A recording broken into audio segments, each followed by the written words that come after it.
Hi friends, Empuraan. ആദ്യം തന്നെ പറഞ്ഞുകൊള്ളട്ടെ, ഞാനൊരു മോഹൻലാൽ ഫാൻ ബോയിയാണ്. എൻ്റെ വീഡിയോയുടെ അവസാനത്താണ് ഞാൻ പൊതുവേ റേറ്റിംഗ് കൊടുക്കാറുള്ളത്. പക്ഷേ പതിവിന് വിപരീതമായി ഞാൻ ഈ വീഡിയോയിൽ ആദ്യം തന്നെ എൻ്റെ റേറ്റിംഗ് പറയുകയാണ് 5/5. അതിൻ്റെ അർത്ഥം ഈ സിനിമ ഒരു പെർഫെക്റ്റ് സിനിമയാണെന്നല്ല, ഈ സിനിമക്ക് ഒരു ന്യൂനതകളും ഇല്ല എന്നുമല്ല. അതിൻ്റെ അർത്ഥം ഞാനെന്ന ഫാൻ ബോയിയെ 3 മണിക്കൂർ നേരം സീറ്റിൽ പിടിച്ചിരുത്താൻ പൃഥ്വിരാജ് എന്ന സംവിധായകനും മോഹൻലാൽ എന്ന സൂപ്പർ താരത്തിനും മലയാളത്തിന്റെ സ്വന്തം നടി മഞ്ജു വാര്യർക്കും കഴിഞ്ഞു എന്നതാണ്. ഈ 5-ൽ 5 എന്ന റേറ്റിംഗ് ഞാൻ കൊടുക്കുന്നത് ആ സിനിമ കണ്ട് കഴിയുമ്പോൾ ഉള്ള എൻ്റെ മാനസികാവസ്ഥ വെച്ചിട്ടാണ്. അത് കഴിഞ്ഞപ്പോൾ ഏകദേശം 24 മണിക്കൂർ ആകുമ്പോൾ ഞാൻ കുറേ അധികം ന്യൂനതകൾ കാണുന്നുണ്ട്. പക്ഷേ ആ 3 മണിക്കൂർ നേരം എന്നെ എന്റർടൈൻ ചെയ്യിക്കാൻ ആ സിനിമക്ക് പറ്റിയോ എന്നുള്ളതാണ് മുഖ്യം. ഈ ഒരു സ്റ്റേറ്റ്മെന്റോടെ ഈ സിനിമയെക്കുറിച്ചുള്ള എൻ്റെ അഭിപ്രായം കഴിഞ്ഞു. ഇതിന്റെ ഫ്രെയിംസ്, BGM, ഇതിലുള്ള മറ്റ് കാസ്റ്റിന്റെ പെർഫോമൻസ്, ഇങ്ങനെ പറയാൻ കുറേ കാരണങ്ങളുണ്ട്. പക്ഷെ അതിലേക്കൊന്നും ഞാൻ കടക്കുന്നില്ല. ഞാൻ ജസ്റ്റ് പറയാൻ ആഗ്രഹിക്കുന്നത് ഈ സിനിമ നേരിടുന്ന നെഗറ്റിവിറ്റിയെ കുറിച്ചാണ്. നെഗറ്റിവിറ്റി എന്ന് പറയുമ്പോൾ ഒരാൾ 1/5 അല്ലെങ്കിൽ 2/5 അല്ലെങ്കിൽ വളരെ മോശം സിനിമ എന്ന് പറയുന്നതല്ല. അങ്ങനെ പറഞ്ഞത് മറ്റൊരാളെ സ്വാധീനിക്കുമ്പോൾ അതിന്റെ കാരണം എന്താണെന്ന് കൂടി പറയേണ്ട ഒരു ആവശ്യകതയുണ്ട്. അശ്വന്ത് ഗോക്കിന് മഞ്ജു വാര്യരുടെ അഭിനയം ഇഷ്ടപ്പെട്ടില്ല എന്ന് പറയുന്നത് അയാളുടെ വ്യക്തിപരമായ ഒരു അഭിപ്രായമാണ്. റീലോഡ് മീഡിയക്ക് ഇതിലെ ദീപക് ദേവിന്റെ BGM ഇഷ്ടപ്പെട്ടില്ല എന്ന് പറയുന്നതും വ്യക്തിപരമായ അഭിപ്രായമാണ്. അതൊക്കെ അവരുടെ സ്വാതന്ത്ര്യമാണ്.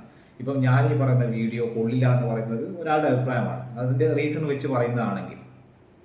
പക്ഷെ ഞാനിവിടെ ഉദ്ദേശിക്കുന്നത് പലതരത്തിലുള്ള ഹെയ്റ്റ്.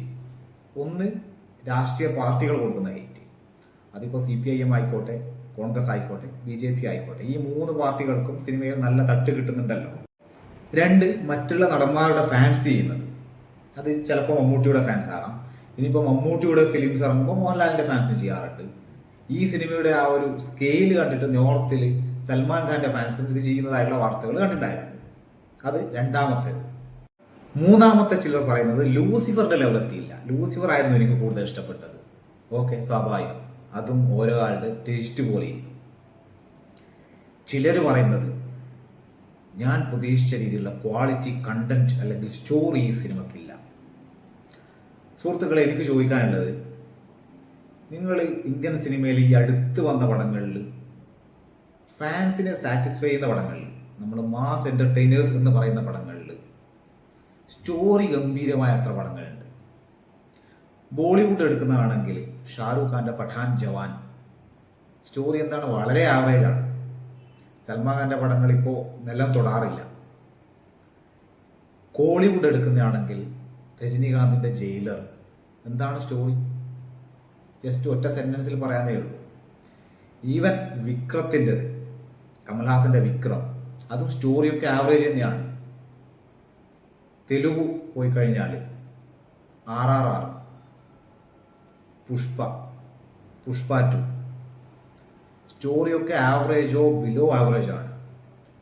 അവിടെ വർക്കാകുന്നത് അതിൻ്റെ മേക്കിംഗ്, അതിൽ അഭിനയിച്ചിരിക്കുന്ന സ്റ്റാറുകളുടെ ഓറ. അവിടുത്തെ പ്രേക്ഷകർ അത് ആക്സെപ്റ്റ് ചെയ്തു. ഇവിടെ നമ്മൾ നോക്കി നിൽക്കും എപ്പോഴാണ് മലയാളത്തിലൊരു RRR, ഒരു കൽക്കി, ഒരു പുഷ്പ. ഇത് പേഴ്സണലി ഞാൻ പറയാം, പുഷ്പ എനിക്ക് തീരെ ഇഷ്ടപ്പെടാത്തൊരു സിനിമയാണ്. അതുകൊണ്ട് തന്നെ പുഷ്പ 2 കാണാൻ ഞാൻ പോയിട്ടുമില്ല. പുഷ്പ 2 കാണാൻ പോയി ഞാൻ അതിന് നെഗറ്റീവ് അഭിപ്രായമുള്ള കാര്യമില്ല. എനിക്ക് പുഷ്പ ഓൾറെഡി ഇഷ്ടപ്പെട്ടില്ല.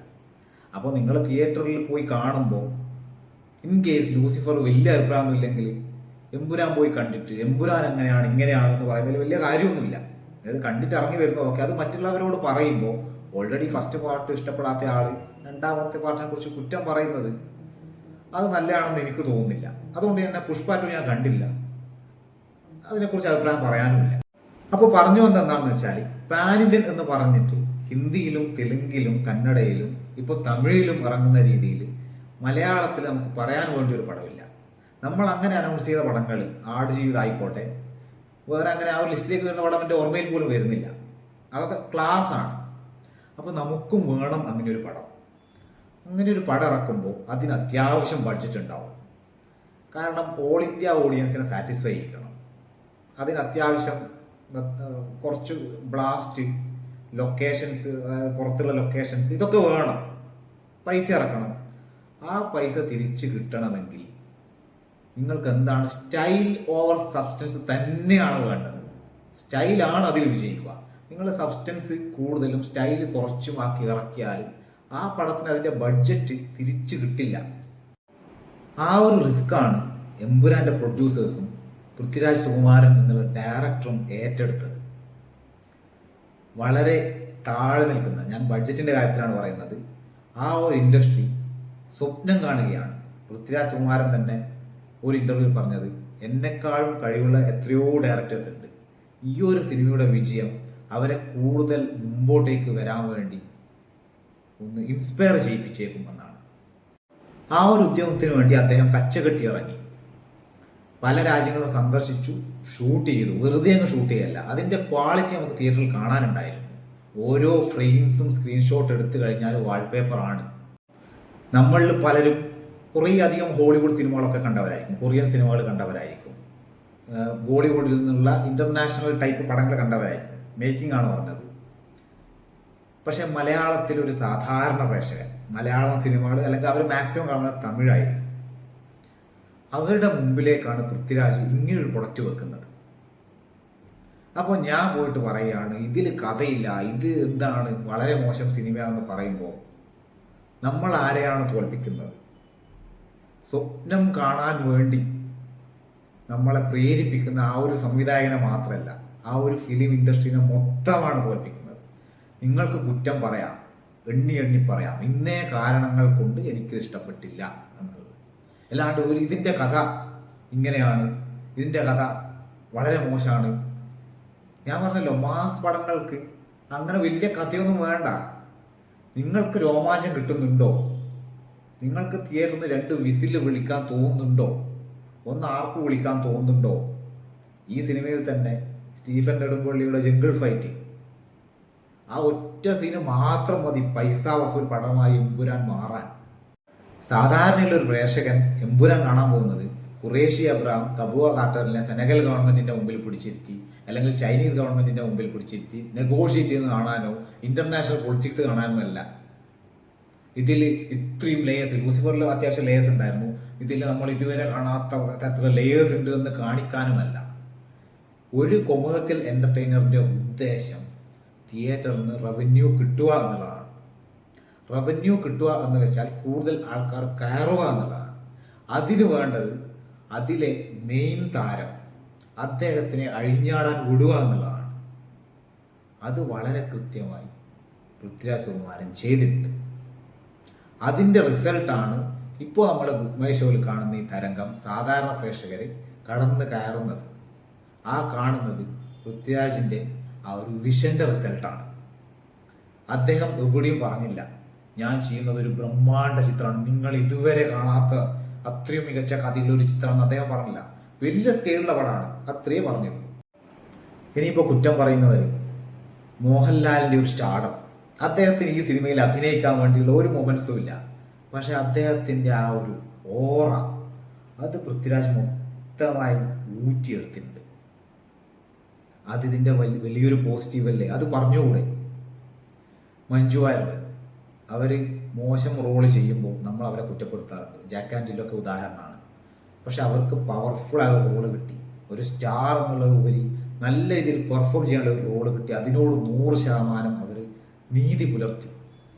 അതിനെ നമ്മൾ അപ്രീഷിയേറ്റ് ചെയ്യണ്ടേ? പൃഥ്വിരാജിന് ഈ പടത്തിൻ്റെ ബഡ്ജറ്റ് കവർ ചെയ്യാൻ ഷോർട്ട് കട്ടുകൾ ഉണ്ടായിരുന്നു. അദ്ദേഹത്തിൻ്റെ ക്ലോസ് ഫ്രണ്ട്സാണ് ഇപ്പോൾ തെലുങ്കിൽ നിന്ന് പ്രഭാസ്, ഹിന്ദിയിൽ നിന്ന് അക്ഷയ് കുമാർ, തമിഴിൽ നിന്ന് ഏത് ആക്ടർ എടുത്തു കഴിഞ്ഞാലും അവരെ ഒരു 2 മിനിറ്റ് ക്യാമിയോന് വിളിച്ച് അവസാനം ഒന്ന് കാണിച്ചാൽ മതി. ആ ഒരു സ്റ്റേറ്റിൽ അല്ലെങ്കിൽ പാൻ ഇന്ത്യ തന്നെ കത്തുന്ന തരത്തിലുള്ള കളക്ഷൻ വരും. പക്ഷെ അത് അദ്ദേഹം ചെയ്തില്ല. കാരണം ഇതൊരു മോഹൻലാൽ പടമായിരിക്കണം, ക്രെഡിറ്റ് മോഹൻലാലിന് പോകണം എന്നുള്ള ഒരു ആഗ്രഹമായിരിക്കും. ഇനിയിപ്പോൾ L3 എത്തുമ്പോൾ ചിലപ്പം മലയാളത്തിന് പറ്റാത്ത രീതിയിലൊരു ബഡ്ജറ്റ് ആയിരിക്കും ഉണ്ടാവുക. അതിനുവേണ്ടി അദ്ദേഹത്തിന് ഒരു രജനീകാന്തിനെ അല്ലെങ്കിൽ ഒരു കമൽഹാസനെ അല്ലെങ്കിൽ ഒരു ഷാരൂഖ് ഖാനെ കാസ്റ്റ് ചെയ്യേണ്ടി വന്നേക്കാം. ഞാൻ പൊതുവേ എൻ്റെ വീഡിയോസ് ഇത്ര ലെങ്തി ആക്കാറില്ല. ഞാനിന്ന് എൻ്റെ നോർത്ത് ഇന്ത്യൻ ഫ്രണ്ടിനോട് പറയുണ്ടായി, 90s നിങ്ങൾക്ക് ബോളിവുഡിൽ റൊമാൻറ്റിക് വേഷങ്ങൾ ചെയ്യാൻ ഷാരൂഖ് ഖാൻ ഉണ്ട്, ആക്ഷൻ വേഷങ്ങൾ ചെയ്യാൻ അക്ഷയ് കുമാർ ഉണ്ട്, കോമഡി വേഷങ്ങൾ ചെയ്യാൻ ഗോവിന്ദയുണ്ട്, മാസ്കുലിൻ വേഷങ്ങൾ ചെയ്യാൻ സണ്ണി ഡിയോൾ ഉണ്ട്. പക്ഷെ നമുക്ക് ഇതൊക്കെ ചെയ്യാൻ ഒരാളുണ്ടായിരുന്നു, കംപ്ലീറ്റ് ആക്ടർ മോഹൻലാൽ. അപ്പോൾ അദ്ദേഹത്തിന് ഇപ്പോൾ 64 വയസ്സായി. അദ്ദേഹത്തിൻ്റെ നല്ല മൊമെൻറ്റ്സ്, അദ്ദേഹം തരുന്ന നല്ല റോളുകൾ നമ്മൾ തീർച്ചയായും ആഘോഷമാക്കേണ്ടതുണ്ട്. അതൊന്ന് പറയാൻ വേണ്ടിയാണ് ഈ വീഡിയോ കുറച്ചെങ്കിലും ലെങ്തി ആയിപ്പോയത്.